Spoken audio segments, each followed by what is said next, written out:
Nah, oke, kembali lagi bersama saya di Moviela dan kali ini saya ada informasi yang sangat menarik sekali untuk para pemirsa semua untuk kita bahas atau untuk kita ulas bersama di mana momen dua pengamat politik ternama, sekaligus politisi PDIP dan juga politisi PKB mengenai bagaimana kata politisi PDIP dan PKB Pak Jokowi itu katanya merusak atau merongrong demokrasi dan merusak konstitusi. Nah, ini oleh dua pengamat politik ini kemudian dibungkam atau dicekek mas habis dan sampai tidak bisa berbicara apa-apa pemirsa. Ini sangat menarik sekali untuk kita simak, untuk kita bahas bersama pemirsa. Coba terlebih dahulu kita simak ya sebelum masuk ke pembahasan selanjutnya. Jadi sudahlah, aduh, anak maju berubah. Tapi ya sudahlah. Ya mungkin ini apa ya, nasib yang harus dilewati bangsa kita ya untuk menjadi lebih dewasa. Karena semua yang kita buat hari ini akan dicatat baik oleh sejarah kan. Dulu ketika Pak Jokowi mengendorse Pak Ganjar misalnya, PDIP sangat senang dan baik-baik aja. Tapi ketika ternyata Pak Jokowi tidak mengendorse lagi pilihan PDIP, tiba-tiba kan arah pembicaraannya menjadi kurang enak begitu ya. Ketika Pak Harto itu kan mengalami titik-titik kejatuhan, itu kan hanya karena nepotisme yang kecil. Misalkan ada anaknya satu dijadikan menteri, tidak sampai kemudian menjadi wakil presiden, tidak sampai kemudian ikut kontestasi di tempat-tempat pemilihan apakah itu gubernur atau kemudian kepala daerah. Tetapi kan hari ini sudah sedemikian rupa kesempatan itu terberikan. Nah. Jadi pandangan masyarakat Jawa Tengah, Mbak Lulu KTP-nya Jawa Tengah bukan? Jawa Tengah sekarang. Jawa Tengah. Mungkin Mbak Lulu adalah bagian dari yang 5% atau 10% gitu. Sementara yang 85 itu happy dengan Pak Jokowi. Kalaupun ada kata dejavu dari saya tadi adalah dejavunya itu, kalau Bang Adian itu kan dejavunya ini perubahan undang-undang. Kalau saya enggak, dejavunya ini adalah ini badai dalam secangkir kopi gitu loh. Maksudnya? Bahwa yang elit yang ribut ini itu cuman beredar di dalam gelas aja. Sementara semestanya yang lain itu pikirannya berbeda gitu. Kita nggak usah jauh-jauh lah, misalnya lihat di Jawa Tengah. Di sana yang menang siapa? Prabowo Gibran.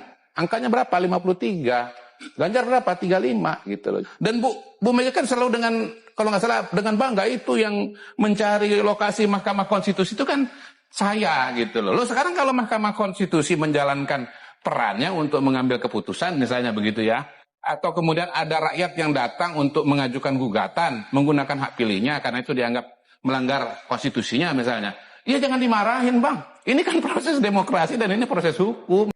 Dan kemudian pemirsa di sini ada semacam momen ya yang sangat luar biasa sekali di mana Pak Presiden kita Pak Joko Widodo itu dinobatkan sebagai presiden terbaik di dunia, bukan cuma hanya di Indonesia ya, di dunia. Dan juga pengaruhnya yang sangat luar biasa. And someone who enjoys the trust of all parties involved. Mr. President, with your humble, visionary and peace-pursuing leadership, we are in the best hands. Therefore, President Jokowi is not just the man of the people of Indonesia, but he is also the man who embodies the spirit of global cooperation, a catalyst for collective peace and prosperity. I am honored, on behalf of the Atlantic Council, to present this year's Distinguished Global Citizen Award to President Joko Widodo of Indonesia, and to receive the award in his stead, His Excellency Foreign Minister Retno Marsudi. Excellencies, ladies and gentlemen, it is a great honor for me to receive the Global Citizen Award 2022 from Atlantic Council on behalf of President Joko Widodo. And wish us luck for the upcoming G20 Summit in Bali, November this year. Perjanjian saya dengan Pak Jokowi. Di situ saya udah bikin satu pernyataan bahwa keamanan di Papua wilayah itu tanggung jawab saya. Tapi Jokowi itu tidak pernah takut sama kelompok masyarakat kita, ya ini wilayah OPM. Nah ini beda sekali. Waktu itu Panglima Pak Sipurian, kalian nih, saya ini Panglima Papua. Kenapa Pak Lenis tidak kasih tahu saya, Pak Lenis amankan OPM yang mana? Daerah rawan masuk ini, Bapak. Ya Bapak Panglima Negara, tapi saya ini Panglima Adat Papua, apalagi gunung ini saya Panglima Perang. Prabowo langsung pegang saya langsung, peluk saya langsung dipegang saya, dia nggak mau lepas. Setelah itu beliau kasih saya ada satu poin, tapi di belakangnya ada tulis saya ada bintang 3, baru ada Garuda. Ya, jadi kamu jadi tentara gitu. Oh, saya kaget. Di Papua, saya pengen sekali ke kabupaten yang namanya Duga. Karena ada informasi yang datang ke saya, Pak, Bapak datang ke Duga, Bapak nanti akan kaget. Loh, kenapa kaget? Ya Bapak pergi saja. Terus saya minta, saya perintah saat itu, saya mau ke Duga. Saya mau ke Kabupaten Duga. Oleh Kapolri, oleh Panglima, saat itu saya tidak diperbolehkan, Bapak jangan ke sana. Karena itu daerah berbahaya. Daerah rawan, daerah yang paling rawan. Saya sampaikan saat itu, saya ingat betul. Saya nggak mau tahu, saya perintah pada Panglima dan Kapolri, saya nggak mau tahu. Pokoknya 2 hari lagi saya akan ke Duga. Urusan keamanan itu urusanmu.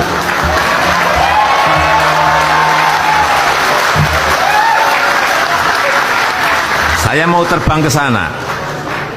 Betul, saya terbang ke sana naik helikopter karena memang nggak ada jalan daratnya. Saya naik heli.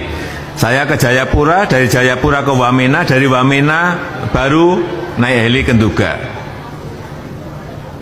Saya yakin tadi siapa tadi yang dari Papua tadi? Orlando. Orlando mana tadi? Orlando mana? Pernah ke Duga? Ngaku aja, pernah ke Duga? Nah, belum kan? Belum pernah. Ya karena memang dari Wamena saja mau ke Duga itu butuh waktu 4 hari berjalan di tengah hutan. 4 hari 4 malam. Kalau bilang sudah, saya cek benar, Pak. Untungnya bilang belum. Dan saya percaya setelah saya sampai di Duga, saya ke sana dengan Bu Jokowi.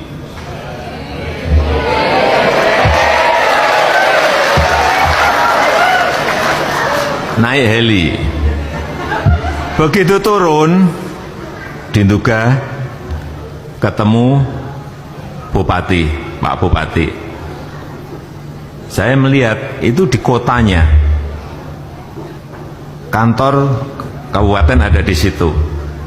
Saya lihat kok nggak ada orang, satu orang pun. Di tengah hutan ada wilayahnya.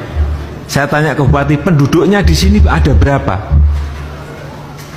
Pak Bupati menyampaikan ke saya, Pak Presiden, di sini ada, saya ingat 129.000. Mana satu aja nggak ada ngomong 129.000. Benar ada, betul Pak. Itu distriknya ada di tengah-tengah hutan Pak. Kalau Bapak mau ngecek silahkan. Pak Bupati ini pintar, pasti saya nggak ngecek gitu Pak. Kira-kira berjalan dari sini ada yang 8 jam, ada yang 12 jam. Ya dia udah nyangka pasti saya nggak akan mungkin jalan. Ya, oke saya percaya. Tapi yang perlu saya sampaikan di sini adalah di Kabupaten Duga itu aspal 1 meter saja tidak ada. Inilah yang menyebabkan saya sedih sekali. Dan saat itu saya perintahkan agar jalan dari Wamena ke Duga itu segera dibangun dan dikerjakan. Dan tadi sudah melihat hasilnya tadi. Untuk membuka isolasi saudara-saudara kita yang ada di sana. Membuka dulu. Sebagian sudah diaspal, sebagian belum.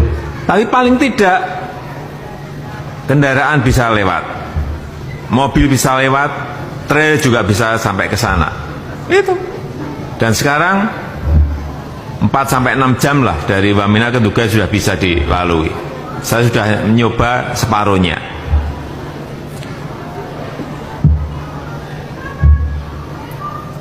saya itu juga saya minta ke Pak Bupati, Pak Bupati, ini benar ada 129.000 enggak sih penduduk yang ada di sini? Benar Pak, ada. Oke, saya tunjukkan saja tempat yang paling ramai yang ada di kabupaten ini di mana? Bisa Pak, kita ke pasar. Saya diajak ke pasar. Begitu sampai di pasar saya kaget, ternyata di situ juga ada paling-paling 60 orang saja. 60, bukan 60.000, 60 orang. Inilah kondisi apa adanya yang ingin saya sampaikan kepada Bapak Ibu dan saudara-saudara semuanya berkaitan dengan pertanyaan tadi. Kenapa saya begitu intent ke Papua? Dorongan apa yang menyebabkan itu? Ya jawabannya yaitu semakin saya tahu, semakin saya ingin memberikan perhatian yang berbeda kepada Papua. Oke pemirsa, mungkin saya rasa cukup ya terkait dengan konten kali ini ya. Seperti apa komentar kalian, tulis di kolom komentar. Dan sekali lagi pemirsa, jangan lupa tekan tombol subscribe-nya biar kalian juga tidak ketinggalan informasi terbaru dari channel ini. Dan salam demokrasi dan salam NKRI.